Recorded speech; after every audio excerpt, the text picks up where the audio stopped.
Bisan pa man sa pag-uwan-uwan ug kusog nga paghuro sa hangin sa miaging Domingo, Guitara Festival sa Barangay Maribago, Lapu-Lapu City nagmalampuson. 5 ka mga contingents gikan sa nakadiyang mga sitio sa barangay ang nagtigi sa street dancing ug ritual showdown.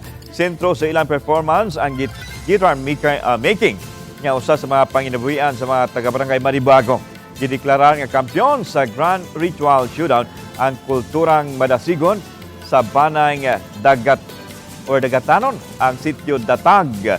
First runner-up ang contingent nga maampuong mananayaw sa kabatan-unan sa sitio Buyong. Samtang second runner-up ug ang Bagong Bayan Cultural Troupe sa sitio Bagong Bayan. Samtang nagtigi usab ang mga maanyag nga dalaga sa barangay sa Guitara Festival Queen 2024. Din ang koronahang Festival Queen na kadawat og 10,000 pesos, 7,000 pesos sa first runner-up ug 5,000 pesos sa second runner-up.